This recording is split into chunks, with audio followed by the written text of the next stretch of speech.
நாமத்தினாலே கர்த்தர் சபை விசுவாசிகள் அனைவருக்கும் ஸ்தோத்திரம். முதல் முறையாக ரெடில்ஸ் கொமத்து குளத்திலே நம்முடைய குணமாக்க கர்த்தர் சபையின் சார்பா முதல் கிளை சபையை நாங்கள் ஆரம்பிக்க கர்த்தராக இயேசு கிறிஸ்து நாமத்திலே நாங்கள் இந்த வாகனத்தில் சென்று கொண்டிருக்கிறோம். கர்த்தர் நல்ல முறையில நாங்கள் திரும்பி அற்புதமா இன்னும் பெரிய பெரிய காரியங்களோடு நம்மளை செய்து அங்க மகிமையான காரியங்களை செய்து நம்மளை திரும்ப கொண்டு வருவார். கர்த்தருடைய நாமத்துக்கு ஸ்தோத்திரம். கட்டப்பட்ட சபை இதுவே, குடும்பமாய் இணைத்தனல் வீடிதுவே, ஜெபத்தினால் கட்டப்பட்ட சபை இதுவே, குடும்பமாய் இணைத்தனல் உறவிதுவே.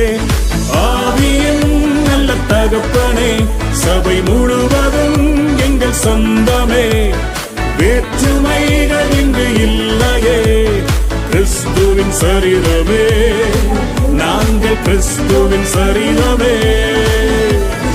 இந்த கல்லின் மேல் என் சபையை கட்டுவேன், பாதாளத்தின் வாசல் அதை மேற்கொள்ளாதே. இந்த கல்லின் மேல் என் சபையை கட்டுவேன், பாதாளத்தின் வாசல் அதை மேற்கொள்ளாதே. இந்த கல்லின் மேல் மோதுகிறவன் நொறுங்கி போவான் என்று சொல்லப்பட்டிருக்கிறது. சபையே, உன்னை அழிக்க எத்தனை பார்வோன்கள் எசபேல்கள் தேசத்தில் எழுப்பினாலும் சபைதான் ஜெயிக்கும். பார்வோனின் வல்லமைகள் முறியச் செய்தீர், எசபேலின் தந்திரங்கள் அழியச் செய்தீர். பார்வோனின் வல்லமைகள் முறியச் செய்தீர், எசபேலின் தந்திரங்கள் அழியச் செய்தீர்.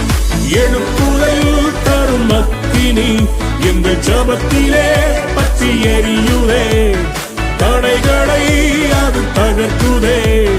சபைதான் வெல்லுமே, என்றும் சபைதான் வெல்லுமே. இந்த கல்லின் மேல் என் சபையை கட்டுவேன், பாதாளத்தின் வாசல் அதை மேற்கொள்ளாதே. இந்த கல்லின் மேல் என் சபையை கட்டுவேன், பாதாளத்தின் வாசல் அதை மேற்கொள்ளாதே. சபையின் தலைவர் இயேசுவே, மூளைக்கு தலைக்கல் இயேசுவே. சபையின் தலைவர் இயேசுவே, மூளைக்கு தலைக்கல் இயேசுவே. ஹல்லேலூயா, ஹல்லேலூயா, சபைதான் ஜெயிக்குமே. ஹல்லேலூயா,